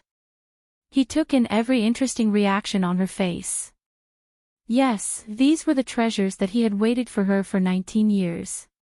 He couldn't waste even a single frame. Moreover, he decided not to tell her that the reason why he had learned so many things was so that he could do anything for her when she needed it. No matter how much he hated fire, he still insisted on standing next to the stove and learned all kinds of exquisite cooking methods from all over the world, just so that he could no longer take out roasted meat that was roasted black like charcoal and still had traces of blood on the inside for her to eat. He didn't want to see her get poisoned again after eating the food he gave her. He planned to pay for that mistake with every meal of his life. Tu Meng. Snake held Gu Mingming's hand and looked into her eyes. "I will only borrow you once in this lifetime. This journey will be the rest of my life. I'm dating you with this belief. So, Tu Meng, answer me. You won't leave me, right?" Gu Mengmeng hesitated for a moment, but still smiled and nodded her head. Never to leave. Gu Mengmeng was actually not confident. But God pretends not to hear the sweet words of lovers blown by the wind. Chapter 10-15. Snake had to accompany Gu Mengmeng in school from Monday to Friday, so he had to go to Monster Company to work on Saturday and Sunday. After all, there were many documents that required his signature before they could be stored in the warehouse, and many decisions had to be approved by him before they could be implemented.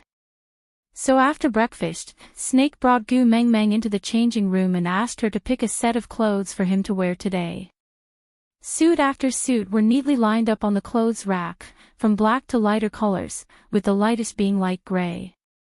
Yeah, there were white suits in the past, but ever since Gu Mengmeng teased him that he was the most handsome KFC in a white suit, Snake had thrown away all the white suits.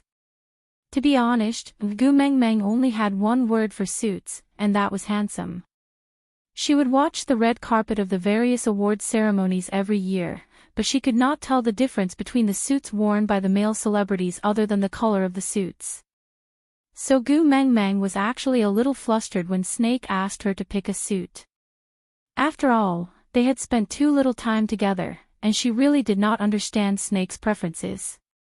What if she picked the wrong one? Gu Meng Meng sneaked a peek at Snake from the corner of her eye, and Snake seemed to have seen through her uneasiness. He wrapped his arms around her waist from behind, whispering into her ear, "Pick one that you think looks good, I will wear it for you to see. As long as you like it, I will like it." Gu Mingming's heart tightened, and she shrank her neck. Then, her fingers landed on a khaki 3-button suit for 4 years, and she took it down. She then found an excuse to struggle out of Snake's arms, and placed the suit on his body to size it up. Snake knew that she was not used to being hugged by him, so he did not force her. He just looked at her calmly, allowing her to size it up. Gu Meng Meng put the khaki suit back, and took a dark coffee-colored suit. She compared it and felt that this color looked better, so she secretly looked up at Snake's expression, trying to gauge his intentions. Snake looked at her with a smile, and said indulgently, "Like it? I will wear it for you to see." With that, Snake started to unbutton his own shirt. Gu Meng Meng was shocked, and shouted, "Don't move." Snake really stopped moving as if someone had pressed the pause button. He then stared fixedly at Gu Meng Meng. When she raised her head to look at him, the corners of her lips curved up, and she said, "What? Tu Meng wants to help me take off my clothes." Gu Mingming's face turned even redder. She shook her head like a rattledrum and said, No, I'll leave the clothes for you first. I'll go out first, you can slowly change." With that, Gu Meng Meng wanted to run. She had only taken one step when her wrist was grabbed by Snake. With a little force, she fell into Snake's arms. Snake looked down at her and smiled. "You are my personal assistant, isn't it part of your job to help me pack my luggage? Why run?" Packing up for the trip, does that include taking off and putting on clothes?" Gu Meng Meng wanted to retort, but she knew her own limits.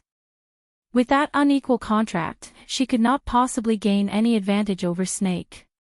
Pursing her lips, Gu Meng Meng looked up at Snake pitifully.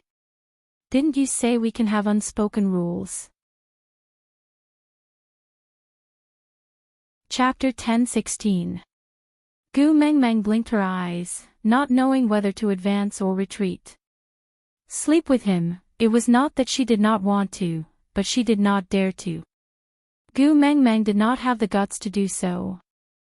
Not sleep with him, did she really have to tear off his clothes and put them on herself? Snake inched his face closer to Gu Mingming's and said, "Kiss me and I'll consider it as you sleeping with me." If it was just a kiss, it was acceptable. After all, their first kiss could be done in public. So a kiss on the cheek when no one was around was acceptable to Gu Meng Meng. So she leaned forward and prepared to give Snake a peck on the cheek. But before he could touch her, Snake turned his head and their lips touched each other without any mistake. Snake's green eyes were full of smiles, with gentleness and a hint of craftiness after getting his way. Gu Meng Meng blushed and retracted her mouth as if she was electrocuted. She wanted to run but Snake did not let her. He hugged her waist tightly and said, "This is the first time you took the initiative to kiss me. I enjoyed it very much." With that, he kissed Gu Mingming's cheek again and said, "Wait for me at the door. Don't go too far." Gu Meng Meng nodded. Only then did Snake let go of her and let her run out like the wind. Snake changed into the dark coffee-colored 3-button suit that Gu Meng Meng had chosen for him and matched it with a pair of exquisite handmade leather shoes. He took out a striped tie of the same color from the necktie box and was about to tie it when he stopped. "Tu Meng, come in." Gu Meng Meng cupped her face with both her hands and separated her fingers slightly. A pair of big eyes peeked out from between her fingers and she heaved a sigh of relief when she saw that Snake was already dressed. She then walked in. Snake handed the tie to Gu Meng Meng and said, "Help me tie it." Gu Meng Meng smiled awkwardly and said, "But I don't know how to tie a tie." "Do whatever you want, it's fine even if it's a dead knot." "Huh?" Gu Meng Meng was a little confused. Although she was not knowledgeable, she could tell that the tie was not cheap. Moreover, Snake was going to work today. A dignified CEO wearing expensive clothes but a dead knot on his tie. This is not good. I just want you to tie me up, however you want to tie me up. Pfft. Gu Meng Meng burst out laughing. He was not a dog, what did he have to say about being tied up? However, Gu Meng Meng really did not know how to tie a tie, but she did not tie a knot for Snake. Instead, she tied the tie like how a red scarf was tied. Snake himself was very satisfied, but Gu Meng Meng was so embarrassed that she wanted to chop off her own claws. Snake drove Gu Meng Meng to Monsieur Company himself. Gu Meng Meng did not know if it was a psychological trick, but her gaze was fixated on Snake's necktie. The more she looked, the more guilty she felt, and the more inappropriate she felt. Why don't you untie it and redo it yourself? Gu Meng Meng could not help but ask. But Snake smiled and said, no need, this is good, very good. This knot was tied by Tu Meng, and because of this knot, Tu Meng's gaze was always on him. Untie. Ha, whoever dared to dispel it, he would risk his life to fight them. The car drove all the way to the underground car park of Monsieur Company. There was a special parking space for Snake there. After parking the car, they directly entered the elevator that was reserved for the CEO. Out of habit, she wanted to press the top floor, but her fingers suddenly hesitated. Chapter 10:17. Aren't we going to the office? Gu Meng Meng asked in confusion. Snake hugged Gu Meng Meng in his arms and kissed her forehead. I'll bring you around the lobby first. Let the people in the company get to know the future lady boss. Gu Meng Meng blushed. The blush on her face did not fade for the entire day. Ding dong, the elevator doors opened. The receptionist opposite the elevator was clearly stunned. Firstly, she had never seen the CEO walk out of the elevator on the first floor. Secondly, the CEO had always been a loner and never allowed anyone to get close to him. But today, he was hugging a woman. Hello, CEO. The receptionist was quick to react and immediately stood up to greet Snake. Snake did not say a word. He just hugged Gu Meng Meng and walked around the lobby. Then, he returned to the elevator doors and pressed all the buttons on the first floor. Then, he retreated before the doors closed. When the elevator went up, he then pressed the up button from outside. His right hand was still wrapped around Gu Meng Meng's shoulder the entire time, not letting go for even a second. Gu Meng Meng felt extremely uncomfortable being stared at like X-rays. She asked softly, "What are you doing?" Snake smiled faintly. Waiting for the elevator. Gu Meng Meng, an empty elevator exclusive to the CEO, stopped at every floor for a while before opening. Everyone in the company was shocked. After standing up to greet him, they realized that the elevator was empty. The CEO was not inside at all. Hence, they looked at each other, not knowing what was going on. When the elevator finally returned to the first floor, Snake brought Gu Meng Meng in. Then, he pressed the button for the highest floor and went to the office. Gu Meng Meng's face was red and awkward the entire time. She wanted to find a hole to hide in. Along the way, everyone with eyes kept staring at her, as if she was naked. After entering Snake's office, Gu Meng Meng collapsed on the sofa armrest. She was speechless at Snake's cheerful mood. Was it because rich people's brain circuits were different from normal people's? Didn't novels always say that CEOs would be secretive when dating poor girls for fear of being discovered? Why was he so ostentatious? Wasn't he afraid that his mother would throw a check in her face and force her to leave him? Sensing Gu Meng Meng's gaze, Snake, who had just sat on the office chair and approved a document, looked up at her and said, "You are looking at me like this. Are you hinting to me that you want something to happen here?" Damn it, another instant understanding. Gu Meng Meng deeply felt that she was not pure. Turning his head away, he said, "Why did you play with the elevator like that?" Snake looked at Gu Meng Meng in surprise. I'm flaunting my love. It's so obvious, can't you tell? Cough cough cough. Gu Meng Meng looked at Snake speechlessly and said, so why are you showing off your love? Snake touched his nose and smiled sweetly. His voice was filled with joy. I just can't wait to let everyone know that you are the person I like, and we are together. Looking at Snake's gentle expression and hearing his every word that seemed to resonate with his heartbeat, the uneasiness and awkwardness in Gu Mingming's heart gradually melted. She did not know when Snake fell in love with her, but these few days of interaction made her certain of one thing: Snake really loved her very much, and loved her terribly. Aside from the topic, cold dog food was randomly slapped on her face. Chapter 10:18. The white fog gradually gathered and the scene disappeared behind it. Gu Meng Meng felt like she had just watched a sweet movie and her mood became much better. She stretched lazily and stood up from the chair. Turning back, she met the beast deity's smiling gaze. Father, this place is much bigger than the last time I was here. Gu Meng Meng said. The beast deity nodded. Yes, you brought more hope to the beast world, so you obtained more power. But she did not do anything. Gu Meng Meng looked at the beast deity in confusion. After a long silence, she suddenly understood something. The first time the Grassy appeared was not because she merged the mermaid tribe and giant fish tribe, nor because she dug the well. It was because she obtained the kiss of the ocean, so the reason why the area became bigger this time was because of the soul of the forest. As if he could read Gu Mingming's mind, the beast deity rubbed her head. When you gather the 7 treasures, the white fog will dissipate. Looking at it now, it should be a beautiful grassland. Full of hope. Gu Mingming's mind buzzed. She remembered that the beast deity had once told her that when the white fog dissipated, the doors of time and space would open. Instinctively taking a step back, Gu Meng Meng gazed at the beast deity. I can choose not to return, right? The beast deity nodded. No one can force you. The choice is in your hands. It was the same answer as the previous time. Gu Meng Meng heaved a sigh of relief.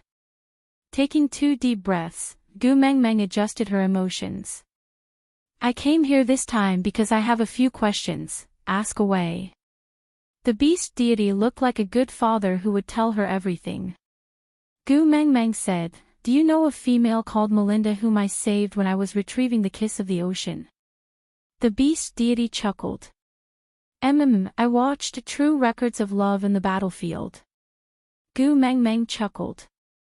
True Records of Love in the Battlefield was a joke she had made when she helped Melinda and Carter clear the stray beasts on the way back. But since the beast deity already knew, Gu Meng Meng did not say anything else. So she asked directly, there is just something I don't understand. Why did Dora want Melinda dead? She likes Fei Rui, but Fei Rui and Melinda are siblings. The beast deity rubbed Gu Mingming's head. Because of jealousy. Jealous? Gu Meng Meng could not understand.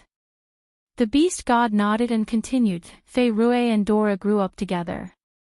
Dora has always liked Fei Rui, but ever since Melinda was born, Fei Rui's attention has been completely focused on his precious sister.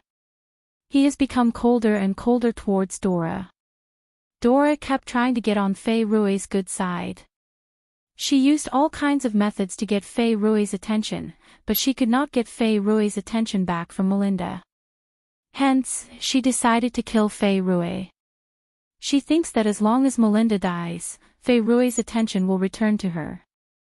Gu Meng Meng held her forehead. Chapter 10:19.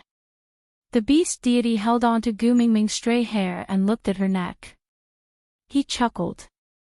Yeah, it has changed. Gu Meng Meng was taken aback. She frowned. But Snake looked fine just now, the beast deity nodded. The guardian mark is different from the mating mark. The guardian mark will change according to the power you have inherited. Gu Meng Meng stared blankly at the beast deity. Forgive her for not understanding what he was saying. The beast deity thought for a moment. Do you still remember the poisonous fog you sucked in with the kiss of the ocean? Gu Meng Meng nodded. The beast deity chuckled. That was the venom of a snake. Without waiting for Gu Meng Meng to ask, he continued. Do you still remember the blood you sucked into your palm to retrieve the soul of the forest? Gu Meng Meng nodded again. The beast deity continued. That was the blood of a snake. Gu Meng Meng frowned. She did not understand. The beast deity continued. Then do you know who that snake is? Gu Meng Meng shook her head. The beast deity said, whales. The beast deity only said one name, but it made Gu Meng Meng shudder. Whales. Snake's biological father. The one whose heart was dug out by Wang Xiaoxin. The beast deity nodded. He agreed with Gu Meng Meng's guess. Then he continued, what snake left you is his personal protection mark, and also a key. You absorbed whale's blood and venom. That is equivalent to activating this key and opening the door to the guardian mark. You should have realized it yourself. You are much stronger than before. In the past, the snake species submitted to you because they feared your beast king powers. Or they wanted to use your identity as the messenger of the beast deity to gain protection. Or they were like Wabi, who saw you in a different light because of snake. But now... The beast deity paused for a moment before continuing. Now, your protection mark has changed from snake's personal mark to the snake clan's protection mark. In other words, no snake species can go against your orders. You are the absolute ruler and cannot be disobeyed. Gu Meng Meng frowned. She recalled Wabi's strange behavior the day they returned with the soul of the forest. That day, she clearly didn't release her aura. All she said was, stop, and Wabi collapsed to the ground like boiled noodles, unable to get up. Cole also said that if she did not let him up, he would definitely not be able to get up. So, it wasn't because of the Beast King's strength, but because of the change in the Guardian Mark. Do you still remember Ellie's death? The beast deity continued. Back then, she had forcefully disobeyed Snake's orders. That was why her scales fell off piece by piece and her skin was peeled off while she was still alive. It was obvious how furious Snake was then. And now you have the same ability. Gu Meng Meng frowned, feeling a little uncomfortable.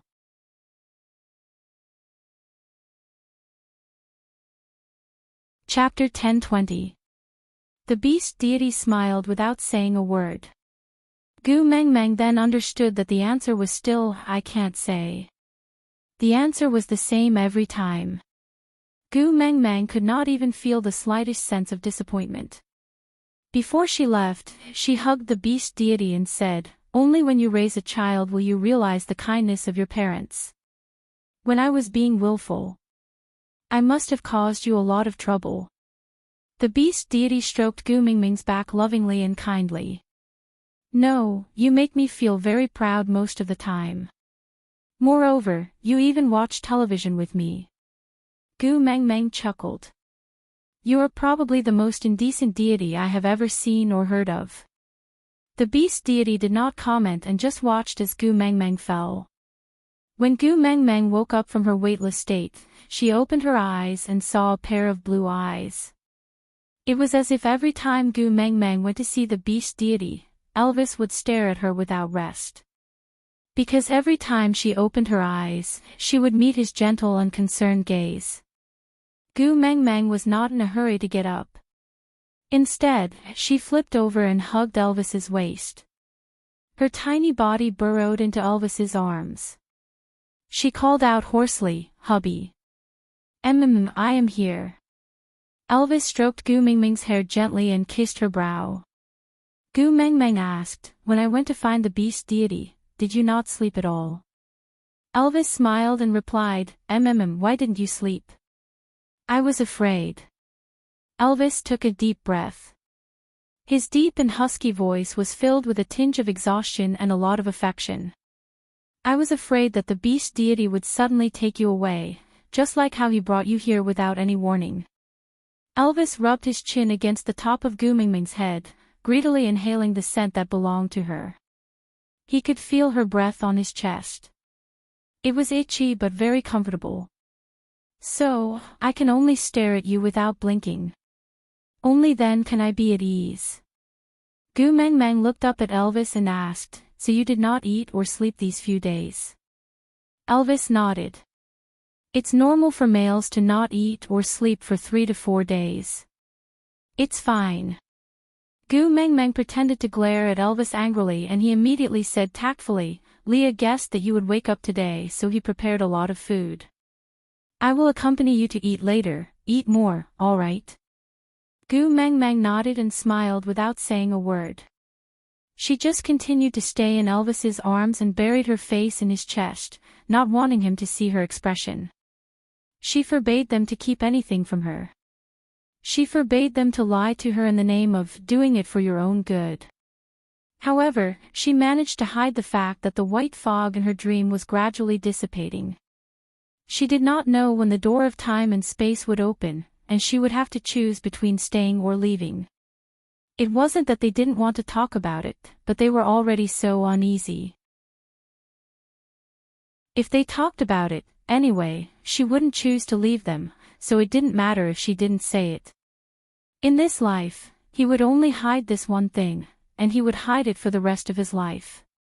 Leah heard the commotion in the house and knew that Gu Mengmeng had woken up. He unknowingly heaved a sigh of relief and adjusted the fire so that the food could be cooked as soon as possible.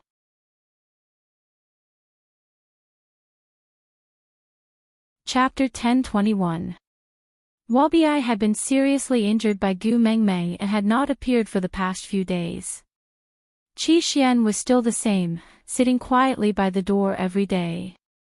In the few days that Gu Mengmeng was unconscious, he would purposely walk over to her bedside to look at her every time he woke up or went to sleep. However, he did not say a word and would just go back to do what he was supposed to do after looking at her. Although it was just a glance, Gu Mengmeng still felt very warm. Leah said. Qi Xian still didn't like to talk to people, but Kanwu's chatterbox lingered around Qi Xian every day without getting tired of it. Although Qi Xian looked expressionless, he would still reply once in a while. Hedo was the eldest of the 4 brothers, but he was the one who spoke the least. Whenever he said something, Qi Xian would do as he was told even though he did not reply. On the contrary, it was Jiaoyu who was so smart that he could not do anything to Qi Xian. Especially when Kanwu bragged about how many words Qi Xian had said to him and how many words Qi Xian had said to Jiaoyu. Such a comparison caused Jiaoyu's confidence to take a heavy blow. He felt that his genius brain had actually lost to a shameless fool. However, even though they were fooling around, the relationship between the 4 brothers was still very good. To Gu Mengmeng, that was the second piece of good news. In the evening, the sky was suffused with red clouds. Gu Mengmeng leaned into Elvis's arms and watched as her 4 sons sat in a circle not far away. Of course, it was the other 3 who accommodated to Qishuan's seat and sat beside him to harass him daily. But Qi Xian didn't express any rejection or annoyance. He just sat quietly and allowed them to make a ruckus around him. Leah swung his furry big tail and bent his knees to sit beside Gu Mengmeng. Zachariah's tribe, do you have any plans? Gu Mengmeng was taken aback and felt a little frustrated. She had promised Leonard to bring the Zacharias tribe into Saint Nazaire and become a sub-tribe like Sauter. But after so many things happened, Gu Mengmeng could barely take care of herself and forgot to make arrangements for this tribe. Leah could not bear to let Gu Mengmeng worry about such matters, so he said slowly, that witch Dr. Nick in the tribe is quite capable. After Leonard's death, he managed all the matters in the tribe in an orderly manner. However, it's only a level 2 beast after all. Problems will definitely arise after a long time. Do you have a suitable candidate? Gu Mengmeng asked. Leah nodded and said, Burke. Gu Mengmeng raised her brows, a little surprised by Li's suggestion. Leah said, after a winter's worth of corrections, those who were too weak in his tribe have already been eliminated. Although the remaining ones were not that strong, it should not be a problem for them to migrate from Sauter to Zacharias. Although that fellow overestimates himself, he is a responsible male and has experience as a leader. Most importantly, Burke would never betray Gu Mengmeng. The males in the beast world were all stubborn. Once they fell in love with a female, they would stay for life. Even if he didn't get a response, he would just hang on to the tree. So what happened to Oakley would not happen to Burke. But Leah did not mention this point. He would not express his feelings for other males in front of Gu Mengmeng. He was not a fool. Chapter 10:22. Li's gaze landed on the 4 little ones not far away. He was a little hesitant, but he still said, "So, I want Kanwo to come with Burke. Kanwo is your son and has an esteemed status. If he calls Burke master, it will be equivalent to elevating Burke's status. No one would dare to say anything. Moreover, Zacharias borders the stray beast camp, and the leader here is Peter. Peter's weakness is Natalie, and Natalie will never allow Peter to harm Elvis's children. Furthermore, if anything happens to Zacharias, Peter will have to send people to help protect it. This is equivalent to turning one of our greatest enemies into our greatest allies." Gu Mengmeng knew that her sons were all adults and would eventually have to go out and establish their own families. But she never expected this day to come so quickly. Her sons were not even 2 years old yet. She had just snatched back Qi Xian, and now she had to send away Kanwu. "If you can't bear to, we can think of other ways." Leah had already given her the most comprehensive plan, but he couldn't bear to let Gu Mengmeng feel heartache.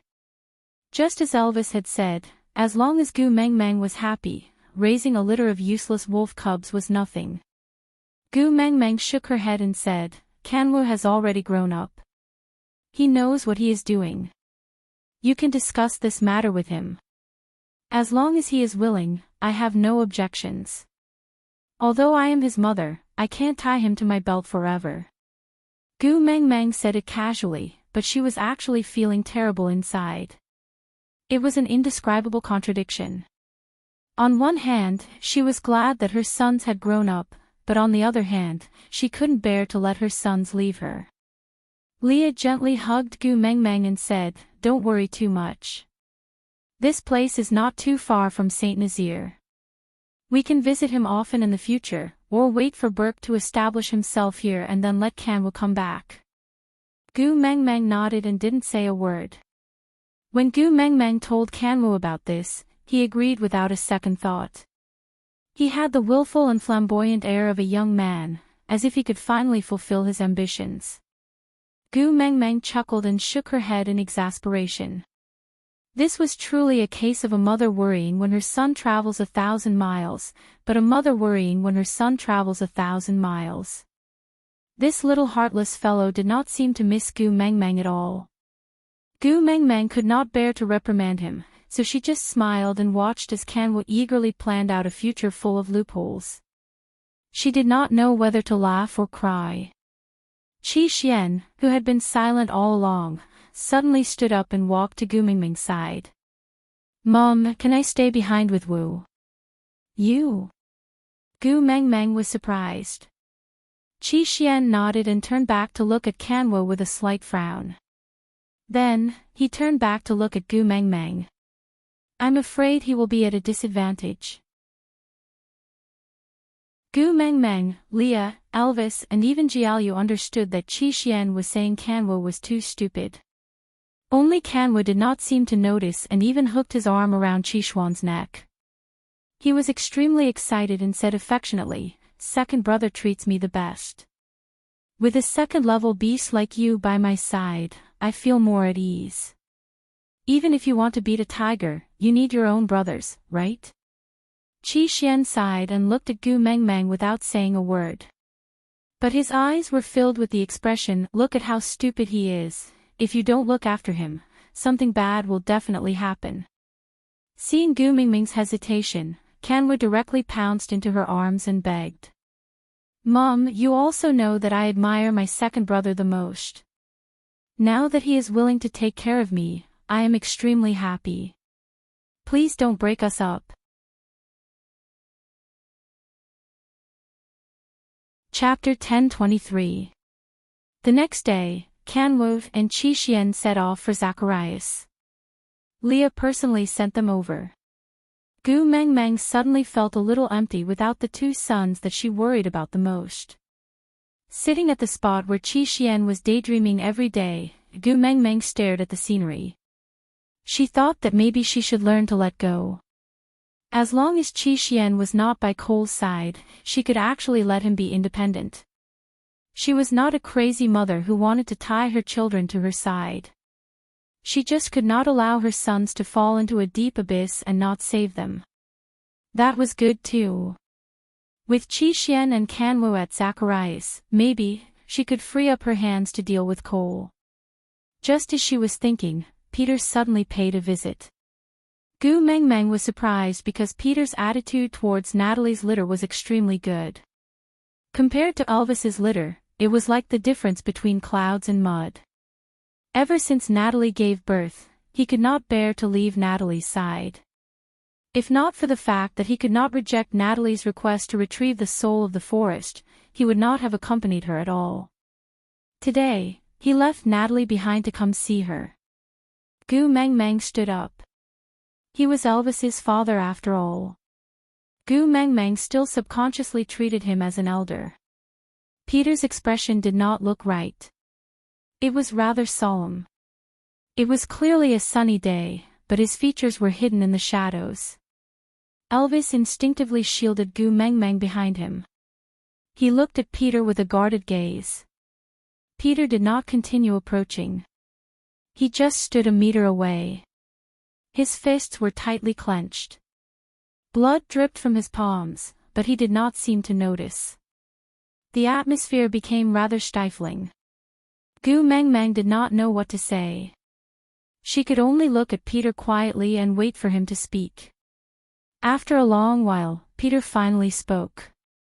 You said that you can bring Natalie to Saint Nazaire and protect her, does that still count? Gu Mengmeng was taken aback. Peter did not look like he wanted to leave with Natalie. Instead, he looked like he wanted to send Natalie off alone. Frowning, Gu Mengmeng asked, did something happen? Peter looked up, his wolfish eyes bloodshot. His malevolent expression contorted his features and his entire face was trembling, showing the limits of his endurance. He was trying to control himself, sparing no effort. Take her away, protect her. Tell her that she's free now. The veins on Peter's arms throbbed as he glared at Natalie with bloodshot eyes. It was a desperate plea, a humbleness that had been forged from his own flesh and blood. In this lifetime, he would only submit to Natalie, be it in the past or now. If it's possible, please save at least 1 or 2 of the 6 pups. They're Natalie's only hope. If you can't. He clenched his fists even tighter, but even if he tensed up all the nerves in his body, he still couldn't say the last sentence. If that didn't work, he would give up on the pups and save Natalie. He couldn't bring himself to say it.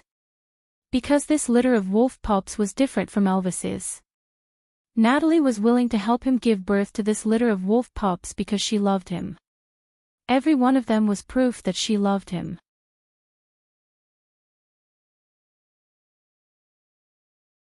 Chapter 10:24. You? Gu Mengmeng expressed her surprise.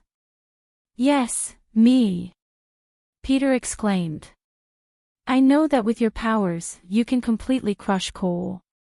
But since you are unwilling to dirty your hands, let me do it for you. As long as you can protect my female and son, I will be the sharpest sword in your hands. Gu Mengmeng seemed to understand something. She gently patted Elvis's arm, indicating that he didn't have to be too nervous. She took 2 steps forward and stood in front of Elvis, facing Peter. Does Natalie herself know that you want me to bring her away? Has she agreed?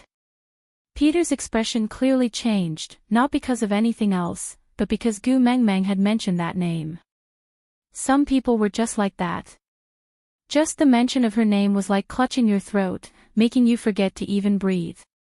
After a long while, the corners of Peter's lips curled up.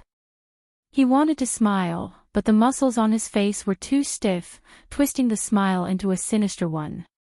I will make her agree. With that, he turned to leave without waiting for Gu Mengmeng's reply. Gu Mengmeng felt very conflicted as she watched Peter's back. She reached out for a hug from Elvis, before following him to Natalie's cave. Peter stood at the entrance of the cave for a long time. It was as if the entrance was filled with thorns, and every step he took would pierce an inch into his flesh. It was foreseeable that he would be badly mutilated. He clenched and unclenched his fists. After countless deep breaths, Peter's facial muscles were forcefully relaxed. He strode in with a cold and sinister expression. Just by looking at his back, Gu Mengmeng could clearly feel the pain he was in. You want to go in? Elvis asked. Gu Mengmeng nodded, but the corners of her lips curved up slightly. Elvis was different from Gu Mengmeng. He didn't care about anyone other than Gu Mengmeng. What did death and sorrow have to do with him? But Elvis understood Gu Mengmeng. She had always been soft-hearted and easily affected by others. But Peter's sorrow today had caused a faint smile to appear in Gu Mengmeng's eyes. This was not normal, forget it, as long as she wanted to do something, he would let her do as she pleased. Stepping into the cave, they saw Peter sitting boldly on one side of the bed, his head raised and chin looking at Natalie. I have decided to let you off. Congratulations, you are free now, Scram. Take your son and get out of my sight. Don't ever appear in front of me again. What nonsense are you talking about? Natalie stood rooted to the ground. After all, even when their relationship was at its worst, Peter had never spoken to her like this. You don't understand. Peter laughed coldly. Back then, you abandoned me and turned me into a stray beast. That's why I took revenge on you and imprisoned you. I was waiting for you to fall in love with me, and then I would ruthlessly trample on you. Now that I've achieved my goal, I won't waste any more time on you. So, you can scram now. Natalie's face paled and she glared at Peter. That's enough. I'm going to get angry if you continue. Chapter 10:25. Natalie took 2 deep breaths and calmed down. She said with a mild expression, I have never heard of a female being able to walk back safely from the hands of stray beasts. Since you've already taken your revenge and you're tired of me, then just kill me. I won't be able to survive if I leave this place anyway. An old female like me will no longer have any males willing to mate with me and take care of me and my children. I might as well die in your hands. With that, Natalie lifted her chin, revealing the clear veins on her neck. She then picked up Peter's hand and held it against her own neck. Here, with your skills, it should be broken with just a light pinch. Peter's expression twitched uncontrollably. He quickly retracted his hand and shot a cold and sharp gaze at Natalie. It was like a wolf eyeing its prey in the night, full of danger. You are not worthy of dirtying my hands. Moreover, I want to watch you slowly being tortured to death. Breaking your neck. Ha, if I let you die too quickly, I will not be happy. Natalie patted the dirt off her body and stood up from the bed. Then, she sent the 6 little ones into Gu Mengmeng's arms and said with a smile, Daughter-in-law, help me take care of Elvis's brothers. I have to teach his father a lesson first. Perhaps he has forgotten who is the head of the family after being so friendly for so long. Gu Mengmeng nodded and shot Elvis a look. Then, the 2 of them left the cave and sat at the entrance to eavesdrop. Peter, who had been full of vigor, suddenly became a little timid. He did not know why. He had been so confident when Gu Mengmeng and Elvis were around. But now that the two of them had left, he did not even dare to look at Natalie in the eye. The ferocious look on his face was still there. He tried his best to play the role of a cold person. But the beads of sweat on his forehead and his throbbing temples betrayed his unease. Natalie stood in front of Peter. As he was sitting, she could barely look at him at eye level. She said, "Because you don't have the mating mark, so you don't have to worry about being abandoned, so you can do whatever you want, right?" Peter frowned. He knew that he should roar back fiercely or use sharp words to mock her. But it was as if his mouth had been sewn shut and he couldn't say a single word. His heart was beating extremely fast and he had a feeling of unease and anticipation. Natalie placed her hands on her waist and lifted her chin to look at Peter. "I am after all a female who has been tied up in the stray beast camp by you for 17 years. Do you think I am still the same little female who would be scared to tears by your ferocious look in the past?" Stretching out a hand, he poked Peter's forehead hard, causing his head to tilt backwards. "Young and pretty female, right? Tell me, with which eye did you see it? I'll help you dig out your eyeballs and wash them so that you won't be able to see clearly." Peter's heart was pounding. Natalie's jealous, isn't she? She had never treated him so strongly before. She had always been weak and timid. Now, she dared to be so impudent, because she finally believed that he couldn't bear to hurt her, right? What he had hoped for half his life had finally come true. But now, he had no choice but to push her away. Gritting his teeth, he brushed Natalie's hand away and gave her a shove.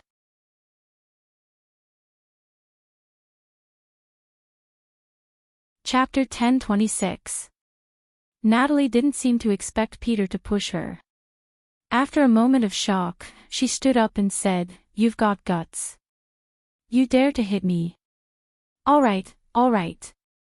Even if you hurt me, I won't let you have it easy." Peter looked at Natalie in confusion. He had a bad feeling about this. Natalie turned her back to Peter and said, "You pushed me. I will kill your beloved female." With that, she used all her strength to dash towards the wall, looking as if she was going to smash her head against the wall and die. Peter broke out in cold sweat. He didn't even know that he could move so fast.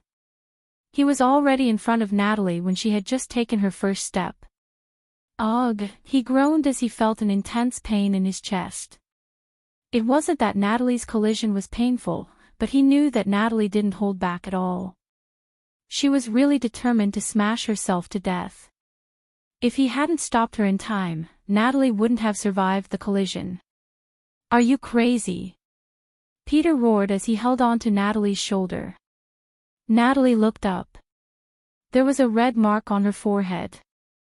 She looked at Peter with tears in her eyes and said, "Didn't you not want me anymore? Didn't you get sick of me and feel disgusted at the sight of me? Go and find your young and beautiful female. Why do you still care about me?" Sob, sob, sob. He wanted to shake Natalie off and say, "If you want to die, stay away from me. Don't dirty my place." But looking at her sobbing face, his chest felt like it was being torn apart. He couldn't say the harsh words that he could have said in the past. Humans are fearless when they have nothing. She said that because he didn't have a mating mark, he wasn't afraid of being abandoned. But that wasn't the case. He was even more afraid of being abandoned by her now than when he had the mark on her body. Compared to her love, the mating mark was not even worth mentioning. Peter's pretense crumbled in the face of Natalie's tears. His large hand caressed her back. He sighed and said, "I have really spoiled you. You even dare to hurt my beloved female. You know that I can't do anything to you, right?"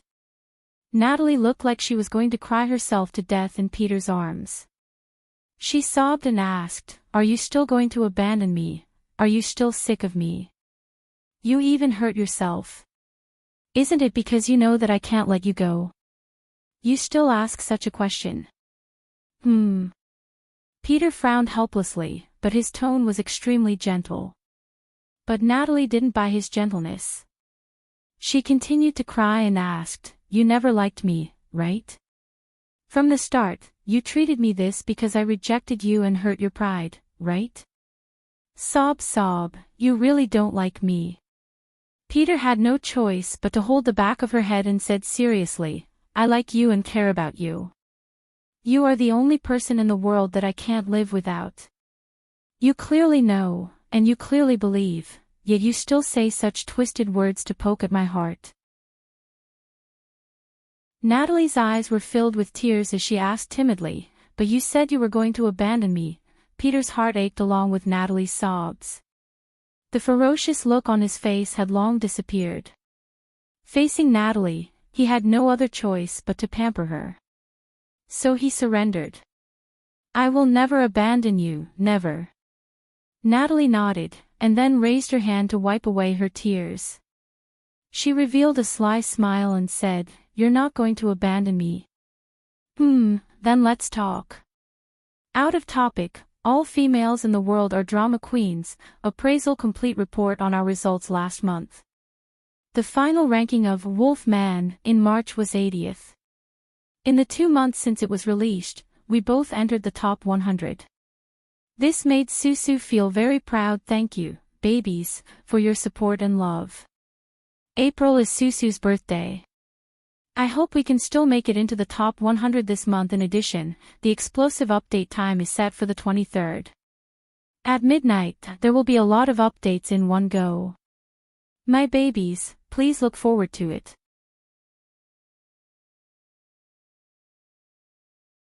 Chapter 10:27. Peter was stunned for a moment and could not react.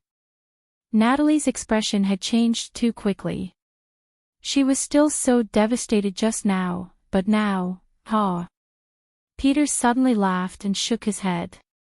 He hugged Natalie even tighter and said, "You, after spending so much time with the stray beasts, you have actually become so sly. But this is also good. Compared to you being really upset. I would rather you were just fooling me." Natalie pushed Peter away and sat back on the bed. "You won't be able to get away with this level of sweet talk. Tell me, why did you suddenly ask me to leave?" Peter walked up to Natalie and knelt on one knee. He placed one hand on Natalie's knee and the other around her waist.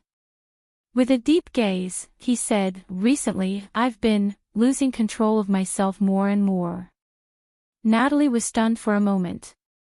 "Are you referring to the time you woke up and ran out in the middle of the night?" Peter's body stiffened. He thought she did not know. After hesitating for a moment, Peter still nodded and said, "My body craves to kill. I cannot control it with my consciousness. At first, I was satisfied just by killing some wild beasts. But now, I have to torture and kill orcs to calm myself down. I do not even know what I am doing when I am in a state of madness. If this goes on, I am afraid that one day I will hurt you when I am unconscious." Natalie chuckled and nodded. "So you intend to send me to Elvis's side and let the messenger of the beast deity protect me?" Peter nodded his head in agreement. But Natalie smiled and continued to ask, "Then what if one day, you lose control and rush to Saint Nazir to hurt me? What do you hope the messenger will do? Kill me?" Peter stammered. In the entire beast world, only she has this ability. Natalie sighed, as if extremely disappointed. She leaned back and widened the distance between them. "It seems like you do not love me that much, and do not believe that I love you." Peter's muscles tensed up instantly. He tightened his grip on Natalie's waist and pressed his lips into a straight line. He did not say a word. Natalie said, "If you had not stopped me just now, I would have knocked myself to death. Do you know that?" Peter became even more uneasy upon hearing this. Natalie continued, "Don't you understand? The current me. I can't live without you." Peter's eyes widened at Natalie's words and he was completely stunned. Natalie leaned forward and cupped Peter's face in her hands. We've been going around and torturing each other for 17 years. Can't we have a good life ahead of us? Peter, I could not live without you. So, for my sake, can you try resisting that bloodlust? You love me so much. Can't you do anything for me? I can't live without you, so I will definitely try to overcome it. But I can't risk you, so you can leave with Elvis and the rest first. I'll come and fetch you when I can control this desire, all right? Natalie smiled and shook her head. I'm your greatest courage, aren't I? If I leave, how will you have the strength to resist the desires other than longing? You're tuning into the Journey of the Soul YouTube channel. Don't forget to subscribe and join us on this journey to catch the most captivating stories.